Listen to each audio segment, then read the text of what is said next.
Welcome to the Creator's Adventure, where we interview creators from around the world hearing their stories about growing a business. As an entrepreneur, there will come a time when you have to hire somebody to grow your business. And when you do, how will you become a great leader? That's the question that we're going to answer today. Hey everyone, I'm Brian McAnulty, the founder of Heights Platform. Let's get into it.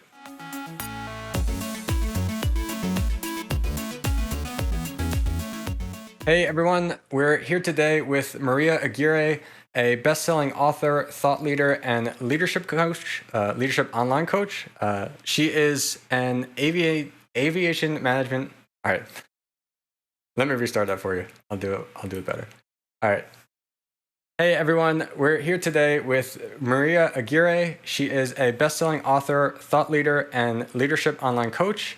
She has been an aviation management professional for the past 27 years, and in September 2022, Maria published her first book, The Square-Peg Leader Delusion, The Art of Building and Leading Bulletproof Teams. From her proven record of turning dysfunctional, low-performing teams into consistent and engaging high performers. Maria, welcome to the show. Hi, happy to be here. All right, so my first question for you is, what would you say is the biggest thing, either that you did or you are doing, that has helped you to achieve the freedom to do what you enjoy?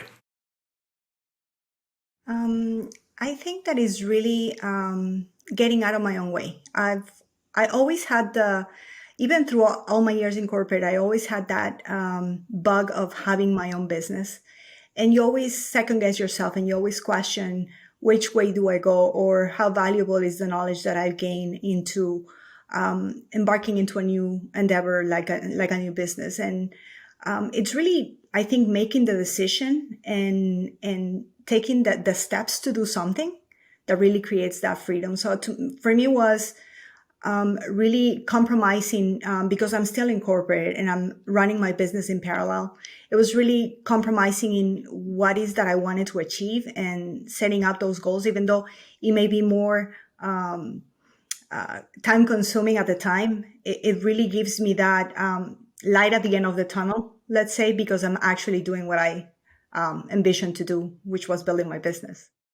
Awesome. Yeah, I think that's great advice. I think people can probably relate to that in a lot of different ways because it's not only like starting your business or doing that thing that you want, but like it can be in so many pieces along the way of like launching that first product now that you've started the business or at every step along the way. It's easy to think of like some kind of excuse that, oh, well, I'm really busy with all this, but can I really do this yet? Or do I have to wait? So I think that's helpful. Definitely. So in your case, what was that motivation that made you say, I really want to start my own business? Um, I really had when I started doing writing the book, I was really creating a course. So that's where my business was born, and I really had this need to share the knowledge that I've gained throughout my years in aviation and all that I've done with my teams because I see other people struggling with similar things. And I have 2 business degrees. I did my undergrad and my graduate school in business. And there's a lot of the things that are very practical that have helped me really achieve high performance with different teams that I've led that weren't taught in school. So I saw that need and that gap in what leaders really need to learn about that is not really taught in school. So that's where the bug started, and I was like, okay, this is something I need to share, and it really started bothering me. I couldn't stop thinking about it. It was like, okay, I need to get it out and I need to share it because we are not supposed to keep our talents for ourselves and the things, the skills that we've learned. We are supposed to share them. So that's where it comes from. Yeah, definitely. Well, I definitely believe that. I definitely relate to that. That was my same kind of feeling and feeling I got to start this software business and help other people share those same things. So definitely understand that. So you started your career in this in the aviation industry. You've been working there for over 26 years, leading these high performing teams. Can you tell us a little bit more about how you started and how you kind of climbed to the position that you're at today? Yeah, definitely. So I'm born and raised in Ecuador, and when I was a little girl, the apartment where we live was in the back of the airport. So Mhm. our apartment literally, you could see the fence across the street. And so I always heard the takeoffs, and I was always very passionate about flying. I love going to visit my family in other cities, traveling. And so I wanted to be a pilot as a little girl. But born and raised in Ecuador, you needed to join the Air Force, so you needed to be a male. So I had the opportunity years later to move to the U.S. In operations, aerospace operations. So I took it. It's as I always call it, is the behind the scenes magic, and behind every takeoff and landing. So that's what we do. We do maintenance. We do manufacturing, and I got the opportunity. I took it and never looked back. I've been in the industry for 27 years, as you mentioned, and it's been great. It's been a lot of learning experiences, a lot of ups and downs. But I can tell you that there's very few places that I feel more comfortable than in either a hangar or a maintenance shop. So it's really my bread and butter. Oh, awesome. So yeah, you managed to secure a leadership position in aviation, which is typically, as you were kind of mentioning, like a male-dominated industry. So did you face any challenges, or would you say, like, I don't know, what advice would you give to other women who want to be in a leadership position in a male-dominated industry? I would say don't second guess yourself. It really comes down to the knowledge you have and the capabilities that you bring to the table. I did encounter a lot of challenges, and I actually write about them in my book. I have a whole chapter on women in leadership because we tend to be less assertive, and we tend to second guess the value of the contribution that we bring. But very, very early on in my career, I understood that the environment was the environment. It was not going to change because I was a woman. So I adapted and I work as hard as my male counterparts, and I let my work speak for itself. So that's how I secure it, because it was really, I think that sometimes is a self-imposed bias that we as women tend to have. And it's really, if you really want to go for it, Awesome. Great advice. that would be my advice. Yeah, it's great advice. Yeah. So, in addition to this career in aviation, now you've started your own business and you're offering coaching services to help executives and managers become better leaders. So, can you tell me a little bit more of like how that started? You went into a little bit of like the bug and the passion that made you start it. So, what was kind Yes. of like your first step? Because like as you mentioned, you're still in corporate now. Yes. Like I said, I started creating this leadership content. And first, I started a blog. I was like, how am I going to share all this content, right? And before writing the book, I also wanted to test if the content was valuable for the people that was reading it. So I started a blog.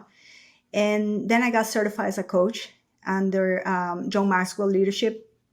And I decided, okay, let me help other leaders, because I think there's a lot of power in mentoring and in coaching. You can get anywhere on your own. There's always somebody that took you under their wing and got you and taught you and put you in front of the right people at the right time to help you out progress. So helping people with that, to me, is tremendous. And the coaching part is, I love it because it allows to have these open conversations in which people normally get their aha moments by themselves, but it helps them to have like sounding board for their ideas, and really that confirmation that they're taking the right steps, or they should tweak this or that to move ahead in the goal that they're setting themselves to. So that's why I love what I'm doing through Meaningful Leaders. Great. Yeah. And so you mentioned that what was originally planned to start out as a course turned into this book. So how did you approach that? Did you work with a publisher? Did a publisher find you? How did that all happen? No, I actually self-published, so I had to figure the whole thing out. And the funny thing is that you think that you did the outline and you wrote the book and that's it. The worst part is, or the difficult part starts afterwards, because you need to figure out all these things about how to publish the book, how to get it edited and create a cover. And I wanted the cover of the book particularly to be very unique, because When you're browsing on your phone on Amazon, the thumbnails are tiny, and I wanted it to be different. So I actually hire a graphic designer that does sci-fi to do the cover of the book, so it's different. Mm. And so I had to learn the whole process, getting the book copyrighted and self-publishing through Kindle publishing. So it was quite an experience. I've learned a lot, and it's opened the door for other people to reach out and say, "Hey, I've always wanted to write a book. How do I go about it?" Yeah, yeah, exactly. All right, so And I can tell you that mm, the process is great. It really empowers you, but at the same time, the moment you click publish, you have this feeling like you're completely naked because your most creative um, process is out into the world. But it's a great experience. yeah, yeah, that sounds awesome. So, in your professional opinion, how can managers and entrepreneurs become better team leaders?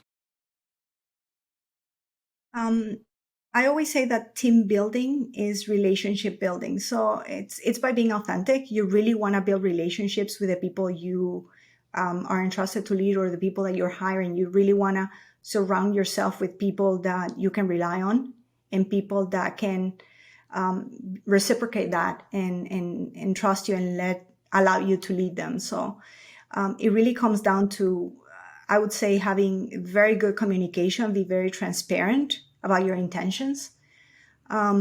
People can smell BS a mile away. So it's always good to be authentic and really, they need to know what you're about and that you're there to help them. Once you really listen to what their needs are and really help them to do their job easier and better, then they'll start trusting you and that relationship starts to build. That's how leadership is built.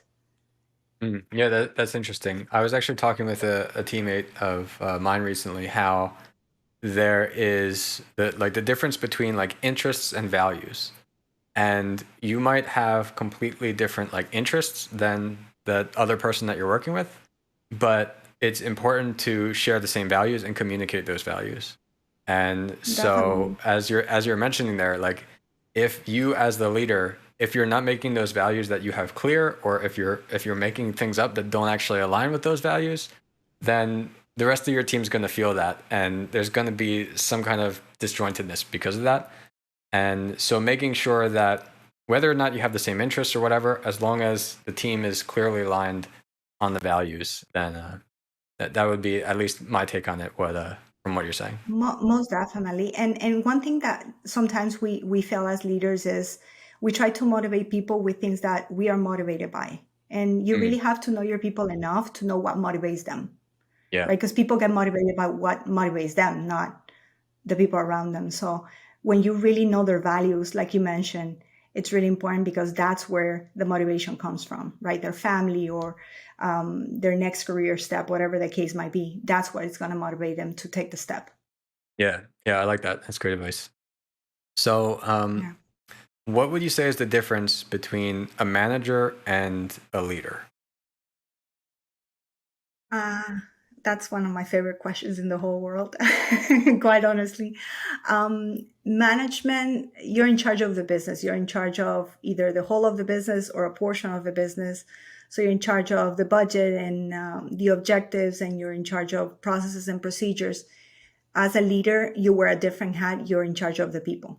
So it's really in the human aspect what you oversee on your leadership, and when you find that sweet spot in which you combine both, then you're a high performer because you can manage both. And I think it's important to understand that it's a combination of brain and heart, and really understanding you love your people, but you keep them accountable and you keep the main thing, right? Yeah. So it's a dual role that we have to perform when we have the responsibility of the business, but at the same time we have people that we lead. Would you say that like, I mean, I guess it's ideal that you're both, right? But is it Yeah. always possible to have someone who is truly great at both? And in some business structures, is it better to have a separate manager and separate leader? Or would you say it's better to always have somebody that can really do both, if possible? I think it's important to leverage both, because there's always going to be having two people. The way I see it, having two people may create a conflict because their motivations come from different places. But if you find a nice spot in which you're looking after the business, but at the same time you're caring for the people and developing them and growing them, then the business can be successful as a whole. So I think that is finding that balance. And I think that we learn in school a lot of the management aspect, but the leadership aspect is what's left a little bit unattended in school. And a lot of new managers enter the workforce and they don't know how to deal with people. And honestly, leading people and dealing with them on a daily basis is not for everyone. Not everybody is equipped. Some people work very well independently and they cannot deal with people. And I can tell you, Brian, I'm an introvert. And to me, I really go out of my way to make sure that my team is engaged and is involved. And I need my quiet time afterwards. But it's truly loving the people that you have been entrusted to lead. Yeah, I like that. It made me think of for myself an experience that I think really helped me learn about like what is a great leader was with this team that I met, a software development team I met in Poland, and I just had a great experience from their founder, who he kind of showed me the way he was acting with his whole team. Because basically, I stayed like kind of with his team for a little bit, because I told him like at the time I was going through happened to be visiting the country, and the way that he addressed each team member and talked to them, you could tell he really saw everybody as like the person and not just thinking about the management. And that was kind of eye-opening for me, and something that like I hadn't heard of in other people talking about business or things like a school environment, like you mentioned, that you had to kind of see it and experience it from how he was actually acting towards people. That was the eye-opening moment for me. And I guess like some examples of that, like I remember the one time, the one day we were all gonna go out to dinner or whatever, and like the office was closed, and there was one woman, she was still working there, but like everything was closed, and like he had to go up to her and tell her like you should go home. And like she was just trying to work really hard, but like he wanted to make sure like for herself that like whether or not it's going to benefit him that she works harder, like he wanted her to take care of herself and to go home and go spend time with her family and everything. And it was a thousand little things like that, I guess, that added up, that made me kind of see like, wow, the focus on the awareness and the empathy towards the team as people is so important. Definitely. And one thing that sometimes companies as they grow and teams as they grow, they tend to forget is that people are in business with people. It's not really the systems. The systems are there to help us, but is that we crave that human connection, that human interaction. And I think that is good business, focusing on the people first and then anything else. Yeah, definitely. And yeah, I do think it's definitely true that there's people who need to be shown that and told that and experience that, because that's not how their organization is really Yeah. currently run.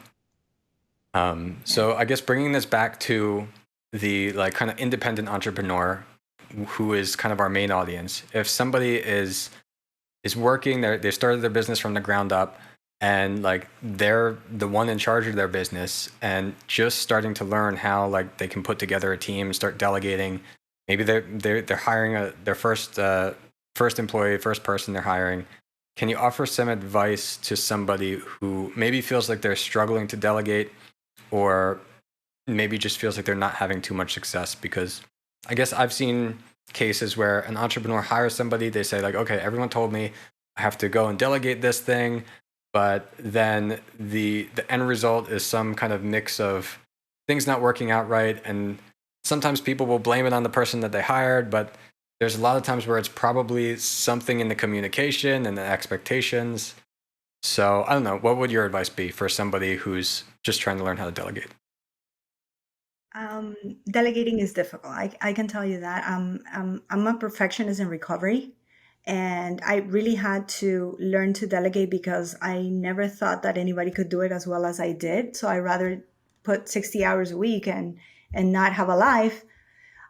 So delegating, it really comes down to that trust. So if you're just hiring somebody, it's going to be really difficult at the beginning because you really need to establish that relationship and see the capabilities of the person. And obviously sometimes you read a resume and it's fantastic and the actual results are not what you expected when the person is actually working. So it's really coming down to understanding what the strengths the other person is bringing to your team and taking advantage of those strengths, right? And we tend to delegate the things that are more admin, and but I think that as entrepreneurs, my recommendation will be the things that you're very strong at. Don't delegate those. Keep those because that will be the success of your business because that's the special touch that you put that nobody else can put on. And delegate the things that you can live with delegating that will not have a huge impact in your business, at least until you get to learn the skill set this person is bringing into your team. And once you know them and you're more comfortable with them, then the more you teach them about what you do, the better they will be to cover for you and to take on more responsibility so you can grow your business. Because ideally, we want our business to grow and not stay stagnant with certain amount of people that we can serve. Yeah, that's great. I think, yeah, people have to remember to look at it as an investment. That you can't expect to Yeah. hire somebody, whether they're an employee, a contractor, or a freelancer. You can't expect to hire them and then just magic happens and they're this duplicate of you with this certain skill set. There's going to be some kind of investment there, even if they are somebody who really is a high performer versus somebody who's kind of just starting in their field. And Yeah. so I think that's important to remember. And also, I like the point that you're making of like, then as you work with them, as you grow, figuring out what other responsibilities can they take on. And that really comes down to that same idea of like seeing everybody from who they are as a person, right? Because you have to think about, okay, like these are the responsibilities that you might have to give to somebody. But as you learn what each person's role is and what their preferences are and what their talents are, there might be certain things where like they prefer to, I don't know, the task that you have might be slightly different, or there might be certain things that is slightly different than you initially envision that position or what they would do that they can really specialize Yeah. and really help you with. And in that case, maybe it's better to have them continue to focus on that and then find another person for that new task instead. Definitely. And one thing that you mentioned, I think is key is having that clear communication, right? So we we we expect that the people by osmosis understand what we want, and we really need to really convey the message clearly, and sometimes repeat it several times, and show them how exactly is that we want things done because it's the only way, right? And people don't read minds, at least common people don't read minds. So the communication is key in leadership. Definitely. Yeah, I think yeah, understanding that it's an investment, being good at communicating, um, and also I guess having a fair bit of patience is really important as well. Oh, I think maybe definitely. that's a reason. At least some friends I've talked with who are also entrepreneurs, when they've asked me about like how did I hire somebody or add somebody to my team, and then I've talked to them, and it seemed like the difference with us was that they weren't really patient about it in the same sense. Like they understood it was an investment, but still, I guess if I had to say a quality that I guess has helped me is I think I am pretty patient with things and understanding in that sense. Good, good. It always helps to be patient. So one of the areas that you focus on as a coach is team building. You mentioned this a little bit already. Um, Yeah. Most of the people in our audience are probably kind of running their business online. So, and I mean, even ourselves, like our team we're all fully remote. So, how would you suggest a team can kind of improve their team building in a remote work environment? Um, if possible, I always think that you always have to build up that personal relationship. So making time because we jump from one meeting to the next, and it's always go go go. So making that time to, even if it's virtual, just having a a time in which let's have a virtual happy hour, or let's share a coffee and just chat. Tell me, catch me up on your life. What's going on? Having that time to really listen to the person on the other side, not just the tasks that you're expecting them to complete, or the status of XYZ project. Is really listening to the person. So making time. I always say that a team is not a team until they break bread. So having that time to really share a moment of, not work related conversations, I think is really important, because otherwise it just becomes a routine, and we tend to forget the human aspect. So that would be my recommendation. For us, even throughout the pandemic, aviation was essential. So we were together on site throughout the whole thing. But we had other teams teammates and colleagues lateral that we hadn't seen in a couple of years. So just getting together at some point in a city that was convenient for everyone, because we had a workshop or something, and just had a nice dinner and a glass of wine and chat. That was a lot of help for us. So I would recommend just making the time for that personal space, even if it's just half an hour. It's important once in a while. Awesome. Yeah, that sounds good. I want to share a story that hopefully it's helpful to our audience, some piece of it. But so our team, like, we're all fully remote, and at the end of last year, we had like our first. Finally, the pandemic mostly stopped. We had our first team meetup, and we're based in Austin, Texas. So I flew everyone into Austin here. And for some of us, we'd met before, but some of us, it was our first time meeting each other. And it was an awesome experience. Definitely, I think we're going to keep doing things like this going forward. But as a kind of testament of how important that was, so like two women that work with me, like they talk with each other like in weekly meetings and things, but their roles don't really overlap, that they're interacting so much. And they spent so much time together over the trip that, like, I remember like the second day, they both came over to us, and like it seemed like they had known each other forever suddenly, and like it's been like one day of them meeting each other and actually like being together in person. So that was really interesting for me. I guess I'm curious what you think. So like what we also do is we have weekly meetings on Zoom, and we have like one main team meeting per week. I think the size we're at, that works still. We don't want to keep in too many meetings if we don't have to be. And what we do at the beginning of that meeting is everybody talks about like what happened on their weekend, or like for just updates of their life. And so that's how we started off, because you're right. I think like everything is like That's go, go, awesome. go all the time. And so I love that. and instead of like starting the meeting like here's all that stuff, and then we don't have time to get to the other stuff, we try to start it out slower. Honestly, it helps me because like the meetings are in the morning for me, because some of our teams in Europe and Asia, and it helps me because I wake up and there's all these things went wrong or happening or whatever, and so like whether I want to be or not, I'm already in like go, go, go. So it helps us all, I guess, to like step back and say like what's new in everybody's life and all that. So that's I one thing love we it. do. I love it. And we also try to do, like, as you mentioned, like in like at least I do with my team, and like performance review calls, try to really make sure to understand like, well, what's going on in their life and everything, and talk with them about that as well, instead of just the worst work aspect. Knowing that, would you have any like suggestions of anything else you think would be like good for us to try? Because I'm curious. Um, um,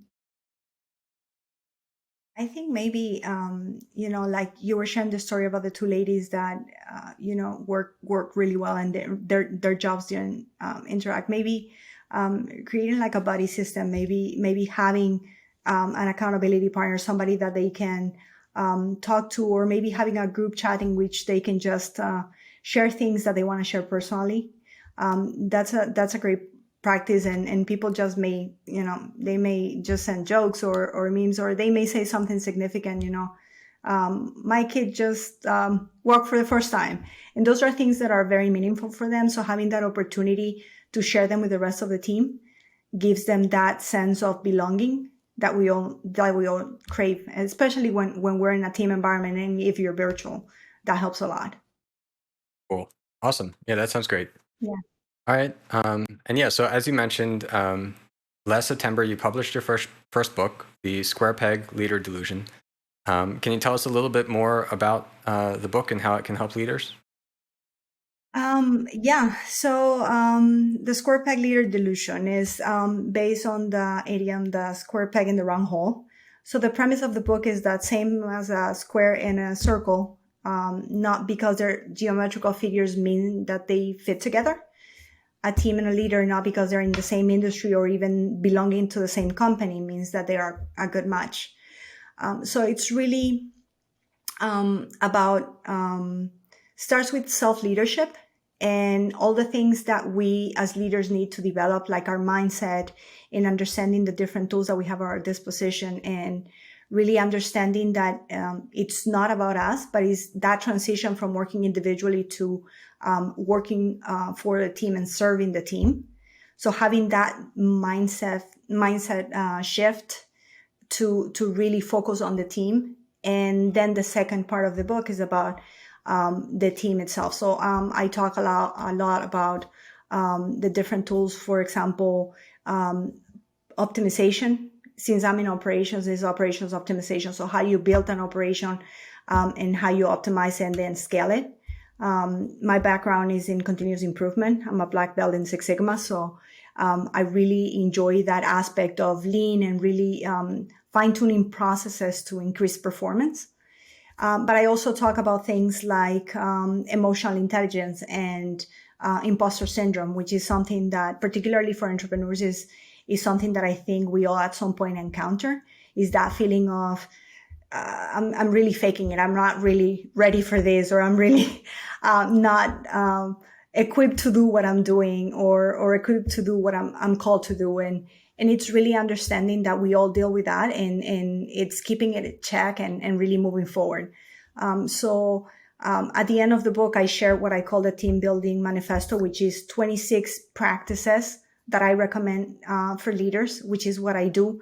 I literally started writing down what is important for me with my teams, and that's where that list came from.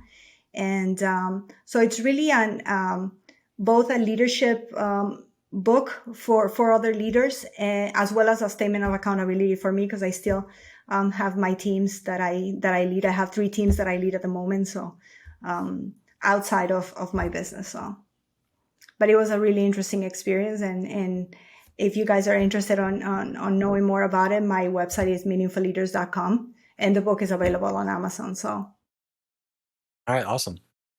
Great. So before we yeah. get going, I got one more question for you. And that is, if you could ask anything to our audience, whether it's something that you're curious about, something that kind of want our audience to think about for themselves, what would you ask them?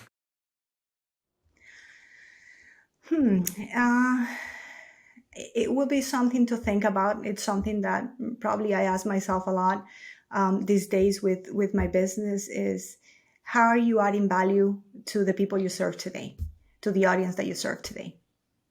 I think it's important to always keep that in the forefront, because we can get our ego in the way, especially when we start getting some momentum and starting becoming successful. It's important to understand that the goal of a business is to add value to other people. So how am I adding value to others today? That will be Awesome. my I like that. question. Great. All right. Well, besides finding the book on Amazon and your website, where else can people find you online? I'm on LinkedIn under my name. And I'm also, I have a YouTube channel. I'm sharing different tips for leaders. And I'm starting a Twitter, but don't quote me on that, because it's very recent. All right. Sounds great. All right. Well, thank you so much for coming on the Thank show, you so Maria. much. Of course, Brian. Thank you so much. It's been a pleasure.